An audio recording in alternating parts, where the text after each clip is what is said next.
Good evening, everyone, and welcome to episode 2 of the Recce Report. As always, I'm Russ, former British Army warrant officer.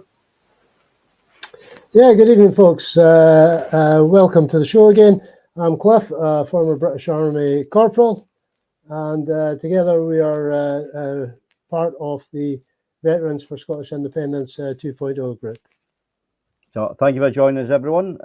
Good evening. If you're watching on Catchup, then good morning, good afternoon, wherever it is where you are. So as usual, we have been spending the time since our last episode sitting agape at the goings on in the world, haven't we, Cliff? Yeah, it's, if you're running a book on how not to conduct yourself as leader of an administration in Downing Street, you couldn't have it written any better than what your man Johnson is doing. Just when you think he has done everything he possibly could do to trash the system, well, there's always another day with him. Well, he did. I mean, he faced the no confidence vote in Westminster, didn't he? Absolutely. Yeah, I mean, 41% of his MPs voted against him. Yeah, and he still declared that a massive success. Absolutely. I mean, how did he swing that? Shall we look? Because apparently he sent a letter to all of his MPs the night before the no confidence vote. Shall we have a look at it? Yeah, I think this might be interesting, actually. Yeah, go for it. So let's have a look. There's our lovely Boris there. Yep. Doing what he does best, looking like a throwback to the Midwich Cuckoos. Yeah, and there's various licensing laws that's keeping me from saying what I want to say. Yes, a little literary reference there for you. So this is the letter he sent the night before he was due to face the no confidence vote. So let's just have a look at it. So tonight we have the chance to end weeks of media speculation and take this country forward immediately as one united party. Well, 41% voted against you, so not really united. It's the moment to draw a line under the issues our opponents want us to talk about. Yeah, the widespread corruption.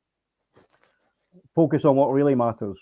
Trousering as much money as we can. Sorry, the needs of the voters who sent us to Westminster. He's asking for your support tonight because I know how much we can achieve together. Yes, keeping Boris in power. Together, we won the biggest mandate for the Conservative Party in 40 years. I can't argue with that. He certainly did. As we promised, we resolved the long Brexit crisis and created a new and friendly relationship with the European Union. When did that happen? Missed that. When did that? When did we resolve that? That's I do not remember that at all. When the UK was hit by the worst global pandemic for a century, we showed the drive and grip to deliver the first approved vaccine anywhere in the world, followed by the fastest vaccine rollout in Europe.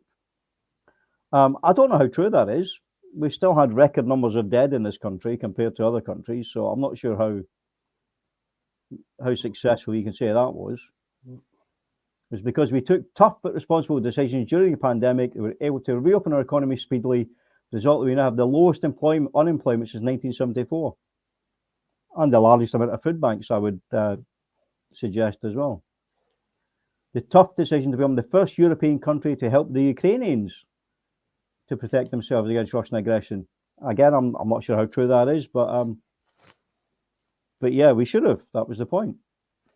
From tackling social care to striking an economic and migration partnership with Rwanda. Is that what we're calling it? We can be trusted to deliver bold and innovative solutions to difficult and long-standing problems. By bold and innovative, they obviously mean heartless and uncaring, but there we go. I say all this not because I want to take satisfaction in past achievements, or you do, Boris, because now is the time to concentrate every ounce of that same energy and driving the priorities of the British people. And my priority is getting Boris out, so I don't know about you. As the whole world struggles with the economic impact of Putin's aggression, we have already taken decisive action. Again, I must have missed that. What decisive action did we take? Just as we took decisive action during COVID to shield the public from the energy price spike. Did I fall asleep and miss something? We are helping 8 million of the most vulnerable households with £1,200 of support amid many other measures. £1,200, which is probably less than the annual increase on fuel, to be fair. Because we have the fiscal firepower to help because of the tough and contested decisions we took during COVID. We are compassionate conservatives.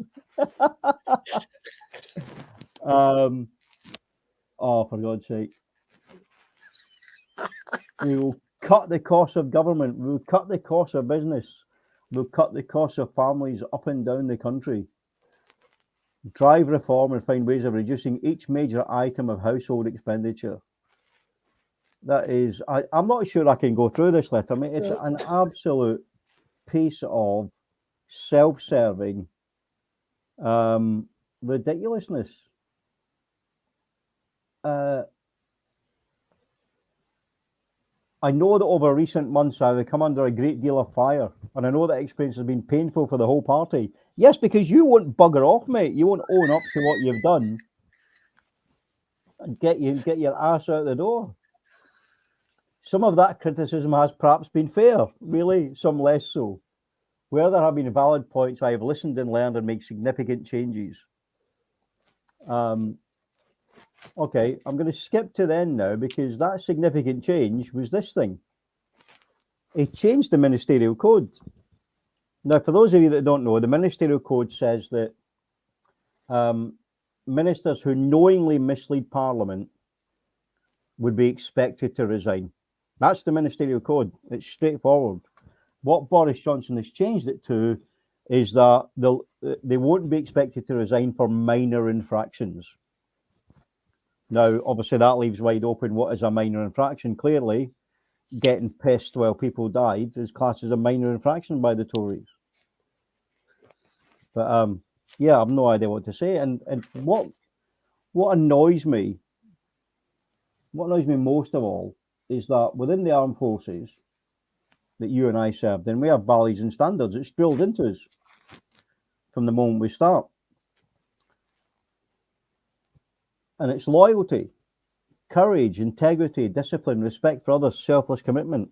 Can you look at that list and tell me that Boris Johnson and a majority of the Tory party adhere to any of those? Not in any way, shape, form, or manner.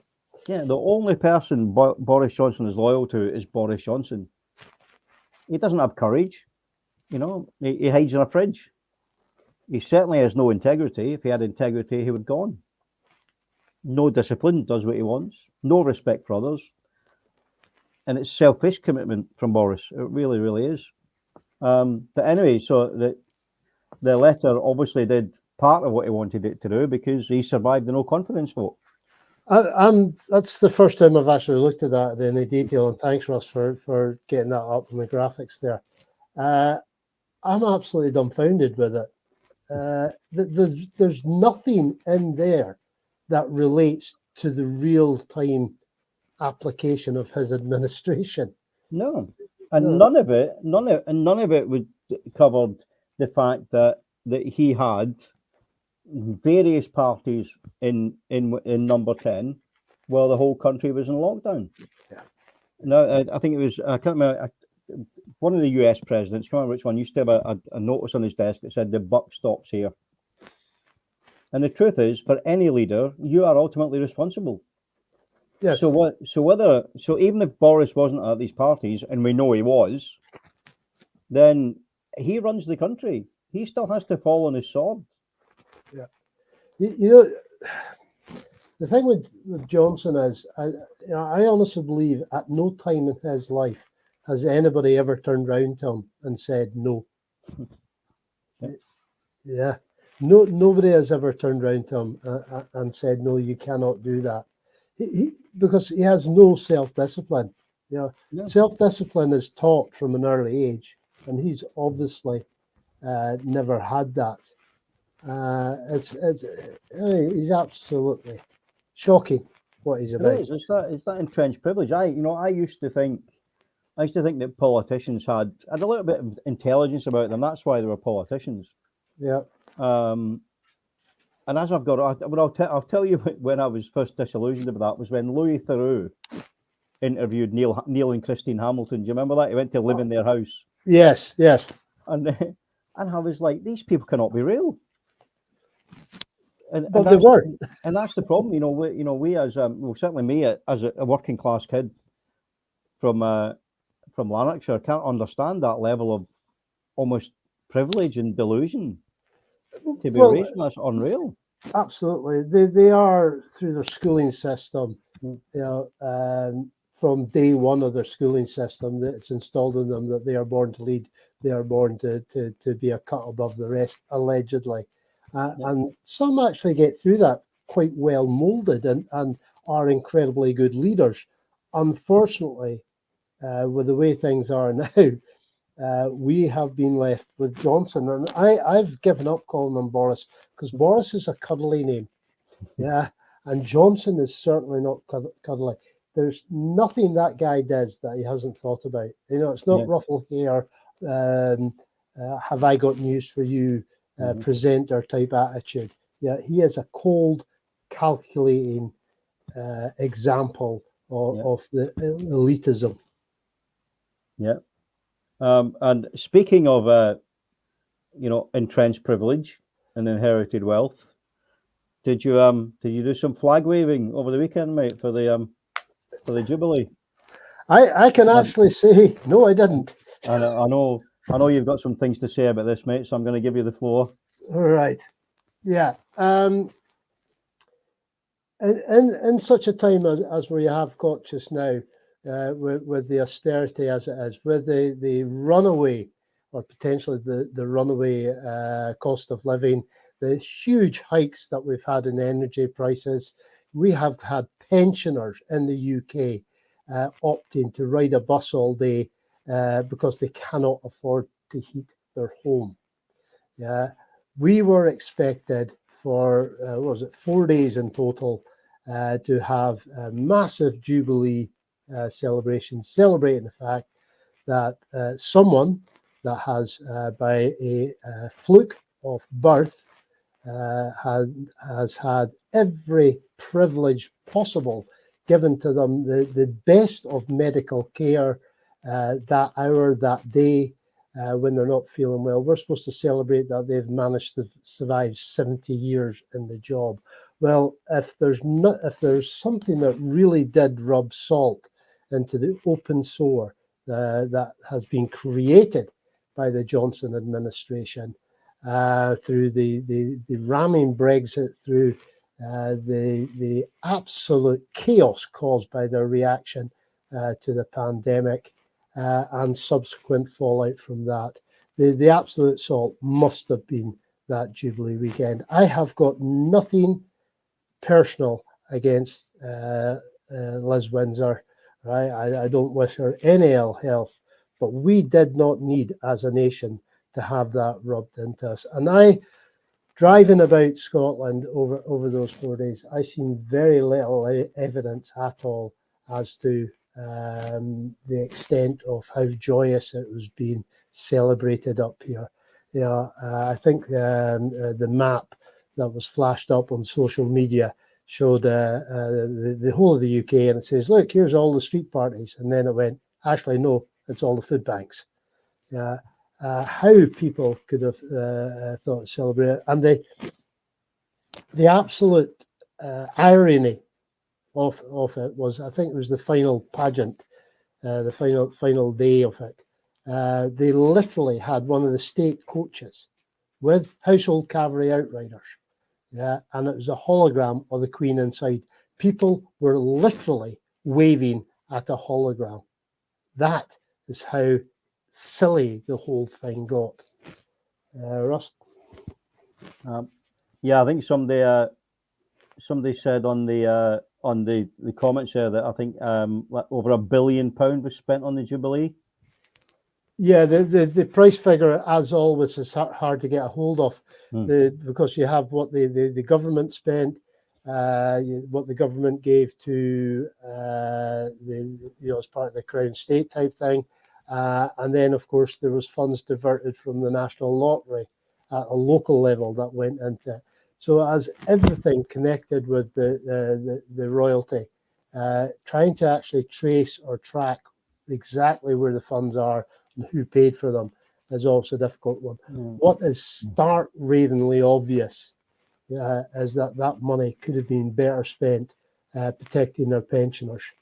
Yeah. And that is the bottom line. I just could not get my head around the insensitivity of that celebration. Johnson, Yeah. again, is trying to create this sort of Churchill effect around him. Yeah. He's trying to be another Churchill without fully realizing just what a complete, and I'm not saying the word alive on here, person Churchill was. Yeah. I mean, he's got the casual racism down pat. No doubt. But yeah, he's certainly not got the leadership. No. I mean, Churchill was the right person for that particular part. Yeah. The Second World War. You needed that. But go on. Yeah, prior to that, his career in politics was littered with chaos, and after that, he didn't do so well either.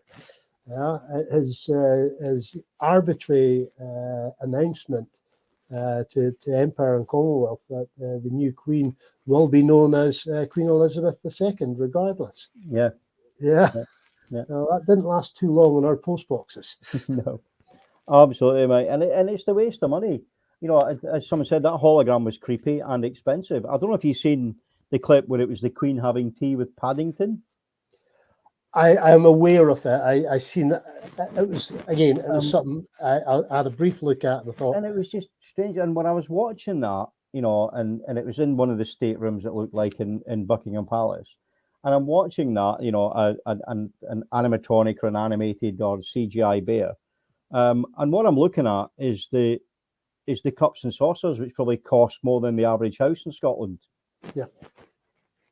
You know, and somehow that's appropriate. It's appropriate to show such outlandish, garish wealth to people that are struggling to make ends meet. It's, and again, the national service, was it the national service they had at, was it St. Paul's Cathedral? Again, I didn't see too many commoners in the front row there. Yeah, it was just an excuse. Let's face it. Yeah, as long as the monarchy is there, we will always have a House of Lords. Yeah, because the monarchy provides the House of Lords with a mandate. And I don't think the monarchy in the UK is going to survive much past Liz Windsor. I really don't. How Scotland votes for it when we get a vote on it after our independence is entirely up to the people of Scotland. Absolutely. You know, people say she brings millions in tourism, but you know what? You know, the Palace of Versailles still takes visitors and makes millions a year, and you know, there's no monarchy there to fill it anymore. I think just as many people will come to Britain to see where the Queen used to live. Yeah. The big draws. UK is number 10 on tourist visits. It's the 10th country for people to visit. The big draws are the parks, the big parks. Absolutely, that's the big one. And then it's museums. Mm-hmm. Next, there's all the different museums, especially down in the London area. Yeah, well, that's the people from other countries coming to see the shit we stole from them, isn't it? Yeah, exactly. Yeah, if you can't find it in your country, visit the British Museum. No, absolutely. So talking about massive waste of taxpayers' money, Cliff. Do you like that segue? Moving straight into the military waste of money. So what have you got, buddy? Oh, right. Yes, this is the ongoing saga of the Ajax program. Now, periodically, the Navy, the Air Force, and the Army need new bits of kit. And obviously, the bigger the bit of kit, the more money it costs. So the British Army, or the MOD, I should say, has come up with a marvellous idea that they're going to kit out the British Army with new armoured fighting vehicles, tracked vehicles, and they were going to base them on a design that's being used by the Spanish Army and by the Australian Army. And it's General Dynamics now owns the companies that make them, so there was a deal done with them. So far, it has been an unmitigated disaster. These are the vehicles that have hit the press lately, and I've got the National Audit Office document, the summary, in front of me here. These are the vehicles that hit the headlines lately because the MOD have restricted the top speed to 20 mile an hour because of the vibration issues. 20 mile an hour on a modern battlefield is not a good speed. They have restricted the crews to so many hours working in them because of the vibration issues and noise issues. Anybody that has been working on the Ajax program has to have upgraded hearing protection and audiograms done over and above what would normally be happening in the armed forces. They reckon the problem stems from the fact that the left hand is not speaking to the right hand. And this is from the audit, so the National Audit Office. Let's get their title correct. Right, so there's a whole list. There's 11 pages of absolute disaster. But the big one that hits me in the face, bearing in mind that some of them were bridge layers, some of them were recovery vehicles, but the fighting vehicle, the actual fighting vehicle, upgraded turret, digital communications, and a fighting gun on the thing. Except they actually hadn't developed the gun for the turret. So the manufacturers were saying, right, what gun are you going to put in it? We don't know yet. They're going, well, we can't really build a turret until we know what to put in it. Yeah, because obviously all guns have different characteristics. So that was one of the big faults with it. But the department, and they keep calling it the department, that's the MOD, have not managed the program effectively. Yeah, this goes back to one of the first things about government. Yeah, the government there is to protect us. Yeah, it's to provide security, right? And they can't even provide security for our armed forces. The department did not create effective mechanisms or incentives to resolve safety issues. Yeah, they ran this program and they just wanted dates. It'll be ready by this. It'll be ready by this. And if anything, it's a real throwback to the old Soviet way of doing things. Yeah, the 5-year plan is being met. Honestly, well, why are the people starving? In this case, why are the troops still not got the 500 vehicles? Yeah, it's just 11 pages of absolute chaos. Yet we have unionists trying to have a dig at the Scottish government for 2 ferries. And yes, those ferries, the thing with the ferries, was not the Scottish government's finest hour. I'll absolutely admit that. Right? But by heck, it doesn't mean anything when it comes to the cause for independence. It pales in, it pales into insignificance from the money squandered by the Westminster Tory government year after year after year. Let's not forget Boris is London Mayor and his bridge to nowhere and all the malarkey there. It's ridiculous. Yeah, the other one there with his mayorship was the water cannon. Yeah. Sorry, mate, they're illegal. You never even thought to check on that. And his bikes, which are getting glossed over, they're absolutely a big drain on London. Yeah, those bikes. But we may have a change coming soon, mate, because there's been an announcement, hasn't there, from Butte House? Yes, absolutely. Tomorrow morning, I believe, or tomorrow at some stage, I believe, Nicola and Patrick Harvey are going to be standing up and they're going to be delivering the first of the papers on the roadmap to Scottish independence. And that's just been done in such a grown-up, joint up hand. They've thought about it, they've put it out to consultation, and they're going, right, this is the first part of it. You'll get phase 2, phase 3, and phase 4 as we get them out. Let's get people used to the idea. And it just shows you that, of course, we're all eager to get independence, and I fully appreciate there's some that have been fighting a lot longer than what me and you have, Russ. But patience is required. We are so very, very close to it. So yes, I'm looking forward to that, and I dare say social media will be awash with it. But Oh, it will be. The propaganda teams will be out in force from the unionist side to poo-poo. I mean, if you remember the white paper, Scotland's future, they were all over that. Now, was it perfect? No, but at least it was something.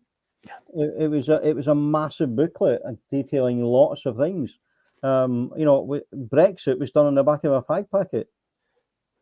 did they actually do it on anything? Yeah, I know it was absolutely ridiculous. So yeah, I'm kind of looking forward to that. So that should be good. And the main thing, and I think and I alluded to it earlier, I think the main thing that we get from independence is we get to choose a different path. I mentioned Rwanda earlier. How can we sit here as a country, and I'm trying not so hard not to swear because this is quite, we're live. The fact that we can talk about sending people to Rwanda, for God's sake, people who are fleeing wars and famine and terror, oftentimes implicitly, if not explicitly, supported by the Tories, are being shipped out to Rwanda, for God's sake. Yeah, the agreement they've got with Tories have got with Rwanda is not recognised in international law. Yeah. Yeah. So if any of these people that get shipped out there then start suffering any form of grief from the Rwanda government, there's absolutely nothing to protect them out there. Yeah. I've seen a clip where Joanne Cherry was quizzing one of the ministers on this one. And the minister says that there's no systemic abuse. Yes, okay, there's no systemic abuse, but there is abuse going on there. Yeah. Both the State Department in the US and two major agencies to do with refugees, plus the UN, have come out and said there is abuse happening in Rwanda. Yeah, and we're chucking people over there for that. Yeah, it is. Somebody came up with this. Somebody focus group this. Yeah. Priti Patel didn't just come out and say we're going to send people to Rwanda. Somebody somewhere has come up with this and thought this is a good idea. And maybe I'm incredibly naive, but I can't see how anyone looks at this corrupt union and thinks, yeah, more of this is what we need. I think those people that are looking at it now are looking for alternatives. Yeah, and that's where we have to sell the idea of an independent Scotland. Warts and all, but we have to sell that idea to Scotland. But I think there'll be more people now looking at this, because you're absolutely right, Russ. How can anybody with an ounce of decency look at the Johnson administration and think, yep, I'm proud that they're in there doing what they're doing for me. It is. It's unreal. It's the Trumpification of British politics. Yeah. The fact that he can come out and lie and get away with it because he's our guy. Yeah. It's very much. It doesn't matter what he says. We're Tories, we're Unionists, so he can do whatever he wants. And that's where the Democrats mucked up in America, because they tried to fight that by being truthful, and it just didn't work because it's the whole soundbite thing. I hope our politics, certainly in Scotland, don't devolve to that level. Yeah. I would hate that, but yeah. I can't see that happening. Right, we are rapidly running out of time here, buddy. We are. It's the time goes so quickly when you're discussing how horrible Westminster serves us here in Scotland. Yeah. It's now June. We're slightly later for our next episode, aren't we, mate? We bumped it a week, so it's not the second Monday of next month. It's the third Monday of next month. So I was going to say for our regular listeners, but only 2 episodes in, so can we really count? Can we really say we've got regulars yet? Oh, of course we can. That's encouraged. But thank you so much, everyone, for joining us again for this lovely get together and listen to me and Cliff get angry about the state of the union. Please get angry with us. You know, it makes sense. But thank you so much for joining us. Take care, and we'll see you next time. Yeah, thanks everybody, and I totally endorse what Russ has just said there. Remember, folks, our future is bright. because independence is right. Well said. Take care, everyone. Take care.